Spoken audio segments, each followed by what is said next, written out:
श्री स्वामी समर्थ. जय जय स्वामी समर्थ. स्वामी भक्तांनो, श्री स्वामी समर्थ महाराजांच्या आजच्या संदेशामध्ये सर्व स्वामी भक्तांचं स्वागत आहे. स्वामी भक्तांनो, आजचा संदेश तुमच्या जीवनामध्ये नक्कीच मोठा चमत्कार घेऊन येणार आहे. आजचा हा संदेश ऐकणाऱ्या प्रत्येक भक्ताच्या मनातील सर्व चांगल्या इच्छा पूर्ण होत अशीच मी स्वामींच्या चरणी प्रार्थना करत आहे. स्वामी भक्तांनो, तुम्हालाही स्वामींचा संदेश ऐकून नक्कीच सकारात्मक ऊर्जा प्राप्त होईल आणि तुमच्या मनात जे काही शंका आहेत त्यासुद्धा नक्कीच दूर होतील. म्हणून आजचा संदेश अर्धवट न सोडता शेवटपर्यंत नक्कीच ऐका. आणि जर तुम्ही चॅनलवर नवीन असाल तर रोज स्वामी संदेश ऐकण्यासाठी आपल्या भक्तिमय चॅनलला नक्की सबस्क्राईब करा. स्वामी भक्तांनो, कधीकधी आयुष्य इतकं शांतपणे तुटत जातं की आवाजसुद्धा होत नाही. बाहेरून सगळं काही व्यवस्थित दिसतं, पण आतून माणूस थकलेला असतो, प्रयत्न करून दमलेला असतो आणि त्या क्षणी त्याला मोठ्या सल्ल्यांची गरज नसते. फक्त एवढी खात्री हवी असते की सगळं व्यर्थ जाणार नाही.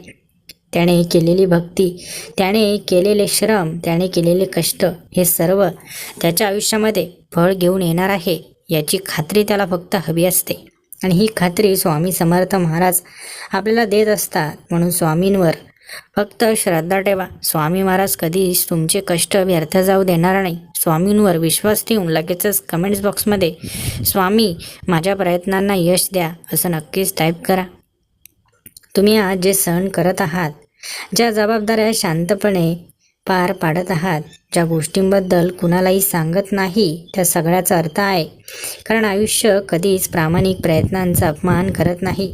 ते फक्त वेळ घेतं, घाई करत नाही. खूप वेळा आपण स्वतःलाच प्रश्न विचारतो, या सर्वांसाठी मीच का, माझंच का वाईट होत आहे. पण हळूहळू कळतं की ज्या माणसाला जास्त ताकद द्यायची असते त्याला जास्त संघर्ष दिला जातो. कारण त्यातून घडणारा माणूस साधा राहत नाही, तो खोल होत जातो. तुम्ही किती वेळा पडला आहात याला महत्त्व नाही, तुम्ही प्रत्येक वेळी पुन्हा उभं राहायचं ठरवलं आहे का हे महत्त्वाचं आहे. कारण पडणं हा शेवट नसतो, तिथेच ताकद वाढायला सुरुवात होते. स्वामी कधी मुद्दाम तुम्हाला अपयश देतात, कारण स्वामींना बघायचं असतं की अपयश आल्यानंतरही भक्त पुन्हा प्रयत्न करतो का, यश मिळवण्यासाठी पुन्हा उभं राहतो का. आणि ही सर्व तुमच्या परीक्षेचाच भाग असतो. म्हणून तुमच्या प्रत्येक प्रयत्नांना स्वामी महाराज साथ देतील आणि तुम्हाला प्रत्येक वेळीस अनुभव नक्कीच देतील. म्हणून स्वामी भक्तांनो, लगेचच कमेंट्स बॉक्समध्ये स्वामी माझं कल्याण करा असं नक्कीच टाईप करा. कधी तुमचे प्रयत्न कुणालाच दिसत नाही, तुम्हाला कोणाकडूनच कौतुकाची थाप मिळत नाही, ओळख मिळत नाही, तरीही तुम्ही काम करत राहता. कारण तुमच्या मनात कुठेतरी एक आवाज असतो जो तुम्हाला सांगतो थांबू नकोस, आणि तोच आवाज तुम्हाला पुढे नेतो. तो आवाज कोणाचा असतो? तो आवाज स्वामींचा असतो. कारण स्वामी सदैव आपल्या आजूबाजूला असतात. स्वामींची शक्ती सदैव आपल्या आजूबाजूला असते आणि आपल्याला प्रत्येक वेळेस मदत करत असते. म्हणून स्वामी आपल्या आजूबाजूलाच आहे, ते कुठेही गेलेले नाहीत. दुसऱ्यांचं चांगलं करताना लगेच काही परत मिळालं नाही तरी मनात एक शांत समाधान असतं. कारण मनातून आपल्याला माहिती असतं की आपण चुकीचं केलं नाही आणि हीच गोष्ट भविष्यात मोठा आधार बनते. आपण ज्याची मदत केली त्याच्या चेहऱ्यावरील आनंद बघून आपल्यालाही आनंद होतो. कारण दुसऱ्याच्या आनंदामध्ये शोधणारा माणूस हा सर्वश्रेष्ठ असतो. दुसरा माणूस खुश झाला की ज्याला समाधान मिळतं ना, त्याचं मन खरोखर शुद्ध असतं. म्हणून तुमचंही मन शुद्ध ठेवा आणि कमेंट्स बॉक्समध्ये स्वामी माझ्या मनामध्ये शुद्धता निर्माण करा असं नक्कीच टाईप करा. यश म्हणजे फक्त कौतुक नाही, मोठं पद नाही, पैसा नाही. यश म्हणजे एक दिवस मागे वळून पाहताना स्वतःला लाज वाटू नये, आपल्या निर्णयांवर पश्चाताप न व्हावा आणि मनामध्ये शांतपणे म्हणता यावं मी योग्य ते करत राहिलो. कधीकधी आपल्याला यश मिळण्यासाठी काही खडतर मार्गांवर चालावं लागतं, काही अपयशसुद्धा पचवावे लागतात. परंतु माणसाला शेवटी याचं समाधान असतं की त्याने कोणाचं वाईट केलं नाही, माणसाने कधी कोणाला दुखावलं नाही, हे त्याच्या मनाला समाधान देणारं असतं. कधीकधी माणूस काहीतरी चुकीचं करतो आणि शेवटी ती चूक त्याला आयुष्यभर सतावत असते. त्याला मनामध्ये नेहमी जाणवत असतं की आपण काहीतरी वाईट केलं आहे, आपण काहीतरी चुकीचं केलं आहे, आणि ही चिंता त्याला आयुष्यभर सतावत असते, रात्री शांत झोपू देत नाही. म्हणून स्वामी भक्तांनो, असं काही चुकीचं करूच नका की ज्याने तुम्हाला पश्चाताप होईल आणि ज्याने तुम्हाला जीवनामध्ये परत कधी समाधान मिळणार नाही. म्हणून जे करायचं असेल ते फक्त चांगल्यासाठी करा, कोणाचं काही वाईट करू नका. आज तुम्ही ज्या टप्प्यावर आहात तो अंतिम नाही, ही फक्त एक अवस्था आहे. आणि अवस्था बदलतात, परिस्थिती बदलते, लोक बदलतात, पण जो स्वतःची प्रामाणिकता सोडत नाही त्याचं आयुष्य शेवटी योग्य दिशेनेच वळतं. कधी खूप एकटं वाटणं, जणू सगळे पुढे गेलेत आणि आपणच मागे राहिलोय. पण प्रत्येकाची वेळ वेगळी असते, प्रत्येकाचा प्रवास वेगळा असतो आणि उशिरा पोचणारा माणूसही योग्य ठिकाणीच पोचतो. मन थकलं असेल, डोळे पाणावले असतील, आशा कमी झाली असेल, तरी एक गोष्ट लक्षात ठेवा, तुम्ही अजून प्रयत्न करत आहात याचा अर्थ तुमच्यात अजून जिद्द जिवंत आहे. आणि जिद्द जिवंत असेल तर भविष्य संपलेलं नसतं. एक दिवस असा येतो जेव्हा हळूहळू गोष्टी जुळायला लागतात. जिथे अडथळे होते तिथे मार्ग दिसू लागतो, जिथे शंका होत्या तिथे आत्मविश्वास उभा राहतो. आणि तेव्हा लक्षात येतं की प्रत्येक अश्रू, प्रत्येक संघर्ष, प्रत्येक शांत सहन केलेली वेदना वाया गेलेली नव्हती. म्हणून आज जर तुम्ही संघर्ष करत असाल तर स्वतःला कमी समजू नका, स्वतःवर शंका घेऊ नका. कारण तुमचा प्रत्येक प्रवास अजून सुरू आहे आणि सुरू असलेला प्रवास कधीच हरलेला नसतो. स्वामी भक्तांनो, लक्षात ठेवा, जीवनामध्ये जेव्हा केव्हाही तुम्ही जे काही कर्म करत आहात ते कर्म कधीच वाया जात नाही. कारण स्वामी महाराज कधीच चांगल्या कर्मांना दुर्लक्षित करत नाहीत. जो भक्त मनापासून प्रयत्न करतो, जो भक्त प्रत्येक गोष्टीमध्ये स्वतःचा स्वार्थ बघत नाही, जो भक्त सर्व काही इतरांच्या कल्याणासाठी करत असतो, तो भक्त स्वामींच्या कृपेपासून कधी दुर्लक्षित नसतो. स्वामी सदैव आपली कृपा त्या भक्ताच्या पाठीशी ठेवत असतात. म्हणून तुम्हीही तशाच प्रकारचे भक्त असाल तर नक्कीच स्वामींची कृपा सदैव तुमच्या पाठीशी आहे.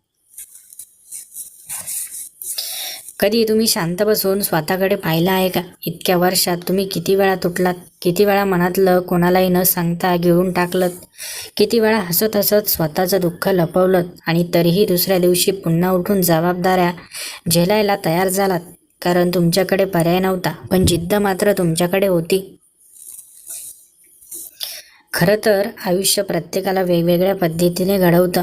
कुणाला पैशांची कमतरता दाखवतं, कुणाला नात्यांची परीक्षा देतं, कुणाला अपयशाची चव चाखायला लावते.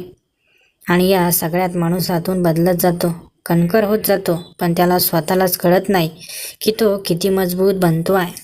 तुम्ही कदाचित अनेकदा प्रयत्न केले असतील आणि परिणाम काहीच दिसला नसेल.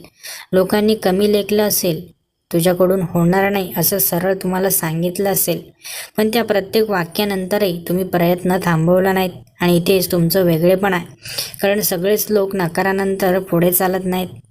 जगाला फक्त यश दिसतं, पण यशाच्या मागे किती वेळा मन रडलेलं असतं, किती वेळा स्वतःवर शंका घेतलेली असते, कितीही रात्री झोप न लागता विचार केलेले असतात, हे कुणालाच दिसत नाही. आणि तरीही तुम्ही थांबत नाहीत, कारण आत कुठेतरी एक आशा असते की उद्या वेगळा असू शकतो. कधी असं वाटतं की सगळेच पुढे निघून गेलेत आणि आपणच मागे अडकलो आहोत, पण प्रत्येकाची वेळ वेगळी असते. काही लोक लवकर चमकतात, काही लोक उशिरा, आणि उशिरा चमकणाऱ्या लोकांचा प्रकाश जास्त काळ टिकतो. कारण तो घाईमध्ये तयार झालेला नसतो, त्याला परिपूर्णता आलेली असते आणि त्यामुळे तो दीर्घकाळ टिकतो. दुसऱ्यांचं चांगलं केलं, मदत केली, प्रामाणिक राहिलो आणि त्याबद्दल अपेक्षित प्रतिसाद मिळाला नाही, तरीही मनात एक गोष्ट शांत असते, आपण चुकीचा मार्ग निवडला नाही. आणि ही शांतता पुढे जाऊन मोठं बळ देते. कधी कधी माणसाला अपेक्षेप्रमाणे गोष्टी मिळत नाहीत. कधी कधी माणूस खूप श्रम करतो, खूप कष्ट करतो, परंतु त्या पटीत त्या माणसाला फळ मिळत नाही. परंतु मनामध्ये एक आशा मात्र असते की नक्की आपल्याला एक ना एक दिवस काहीतरी मिळणार आहे. आणि पुढे जाऊन तुम्हाला या गोष्टीचं तरी समाधान मिळतं की माझ्या हातून वाईट काही झालं नाही, जरी मी काही मोठं मिळवू शकलो नाही, परंतु तुमच्या मनामध्ये एक गोष्ट नेहमी असते की मी कोणाचं वाईट केलं नाही. आणि या सर्व गोष्टींमुळेच तुम्हाला समाधान आयुष्यामध्ये मिळत असतं. अडचणी आल्या की लगेच हार मानणं सोपं असतं, पण रोज थोडं थोडं करून पुढे जाणं, अपयशानंतरही पुन्हा सुरुवात करणं, स्वतःला पुन्हा उभं करणं, ही प्रक्रिया बाहेरून दिसत नाही, पण आतून माणसाला असामान्य बनवत जाते. एक दिवस असा येतो की तुम्ही मागे वळून पाहता आणि लक्षात येतं त्या कठीण दिवसांनीच मला तयार केलं, त्या नकारांनीच मला मजबूत केलं, त्या शांत संघर्षांनीच मला संयम दिला. आणि ज्या गोष्टी योग्य वेळी घडल्या, त्या गोष्टी जीवनामध्ये अन्याय वाटत होत्या, परंतु त्या गोष्टी माझ्या आयुष्याच्या दिशा बदलणाऱ्या ठरल्या. यश हे नेहमी मोठ्या आवाजाने येत नाही, कधी ते शांतपणे येतं, तुमच्या आत्मविश्वासात वाढ म्हणून येतं, लोकांच्या नजरेतला आधार म्हणून येतं, स्वतःबद्दलची खात्री म्हणून येतं. आणि हे यश जास्त टिकलं जातं कारण ते बाहेरून नव्हे तर आतून उगवतं. आज जर तुम्ही संघर्ष करत असाल, मन थकलं असेल, आशा कमी वाटत असेल, तरी एक गोष्ट मनात ठेवा, तुम्ही अजूनही प्रयत्न करत आहात. म्हणजे अजूनही तुमच्यात विश्वास जिवंत आहे. आणि जिथे विश्वास जिवंत असतो तिथे शक्यता कधीही संपत नाहीत. स्वामी भक्तांनो, कधीकधी तुमच्या जीवनामध्ये काही गोष्टी तुमच्या मनासारख्या घडणार नाहीत. काही गोष्टी तुमच्या जीवनामध्ये वेगळ्या प्रकारे घडतील, ज्या गोष्टींमुळे तुम्हाला जीवनामध्ये त्रास होईल. परंतु लक्षात ठेवा, शेवटी तुमच्या मनामध्ये एक गोष्ट नेहमी राहील की मी सर्व काही केलं, मला त्रास झाला, मी खूप काही सहन केलं, पण माझ्या हातून मी कोणाचं काही वाईट होऊ दिलं नाही. मी नेहमी इतरांना मदत केली, मी नेहमी लोकांच्या चांगल्याचाच विचार केला. या सर्व गोष्टी शेवटी तुम्हाला आनंद देऊन जातील. म्हणून स्वामी भक्तांनो, जीवनामध्ये काहीतरी मोठं मिळवण्यापेक्षा हे समाधान मिळवणं जीवनामध्ये सर्वात सुख देणारं असतं. पुढे तुमच्या जीवनामध्ये काय होईल हे आपण आज सांगू शकत नाही. मात्र जर आज आपण चांगले कर्म ठेवले, आज आपल्या हातात जे आहे ते जर चांगल्या प्रकारे आपण केलं, तर आपल्या जीवनामध्ये पुढे नक्कीच चांगले दिवस येतील. याची शाश्वती परमेश्वर आपल्याला देतात. कधी परिस्थिती तुमच्या विरोधात जाईल, कधी लोक गैरसमज करतील, कधी परिणाम उशिरा येतील, पण तुमची सातत्य, तुमची प्रामाणिकपणा, तुमची मेहनत ही सगळं एकत्र येऊन भविष्यात असा टप्पा तयार करतील जिथे तुम्ही स्वतःलाच म्हणाल, थांबलो नाही म्हणूनच पोचलो.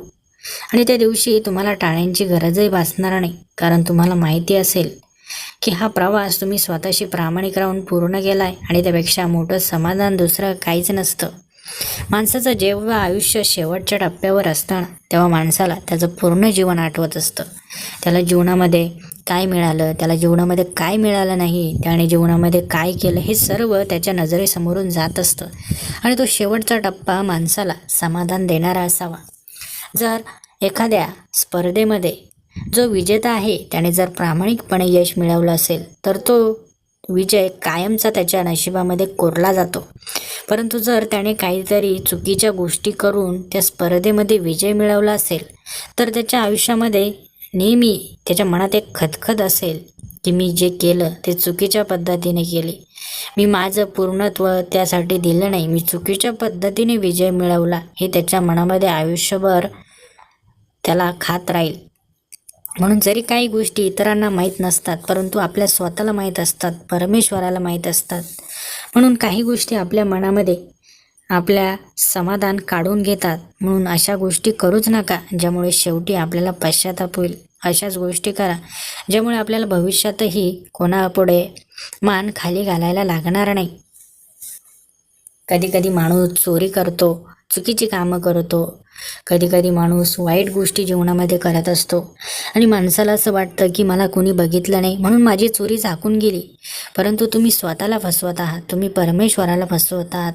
जरी तुम्हाला कोणी पाहिलं नाही तरी तुम्ही जर स्वतः ती कृती केली आहे, परमेश्वर तुम्हाला बघत आहेत. परमेश्वरापासून काही लपत नाही. म्हणून कधी असं समजू नका की मी वाईट गोष्टी केल्या त्या कोणी पाहिल्या नाही, मात्र परमेश्वराने सर्व काही पाहिलं. तुम्ही स्वतः ते केलात, तुम्ही स्वतः त्याचे साक्षीदार आहात आणि ती गोष्ट तुम्हाला आयुष्यभर तुमच्या मनामध्ये घर करून राहते. म्हणून चुकीच्या मार्गाने जाण्याची गरजच नाही. हळूहळू का होईना परंतु तुम्हाला यश मिळेल, पण तुम्ही चांगलाच मार्ग निवडा. स्वामी भक्तांनो, स्वामी महाराज आपल्याला जीवनामध्ये असंच मार्गदर्शन सतत करत असतात. कारण स्वामींना वाटतं की आपण ही पृथ्वी बनवली आहे, आपण हे विश्व बनवलं आहे, या विश्वामध्ये आपण प्रत्येकाला निर्माण केलं आहे. परंतु प्रत्येकजण हा आज एकमेकांच्या विरोधात जात आहे, जे करायला नको त्या गोष्टी करत आहे, चुकीच्या मार्गावर जात आहे. म्हणून परमेश्वर नेहमी भक्तांना मग चांगला मार्ग दाखवतात, चांगल्या मार्गाने जायला सांगतात, चांगलं वागायला सांगतात. कारण परमेश्वरालाही वाटतं की या या विश्वामध्ये फक्त चांगल्या प्रकारचे जीवन प्रत्येकाने जगावं, वाईट गोष्टींच्या बळी पडू नये. परंतु हे सर्व काही प्रत्येकाला कळत नाही. मात्र परमेश्वर प्रत्येकापर्यंत काही ना काही गोष्टींच्या मार्फत या चांगल्या गोष्टी पाठवत असतात आणि चांगलंच व्हावं असं परमेश्वराला वाटत असतं. म्हणून आपल्या जीवनामध्ये आपण चांगलं राहूया, आपोआप सर्व काही चांगलंच होईल. आजचा सुंदर संदेश तुम्हाला मनापासून आवडला असेल तर व्हिडिओला लाईक नक्की करा आणि असे स्वामी संदेश रोज ऐकण्यासाठी चॅनलला देखील नक्की सबस्क्राईब करा. श्री स्वामी समर्थ. धन्यवाद.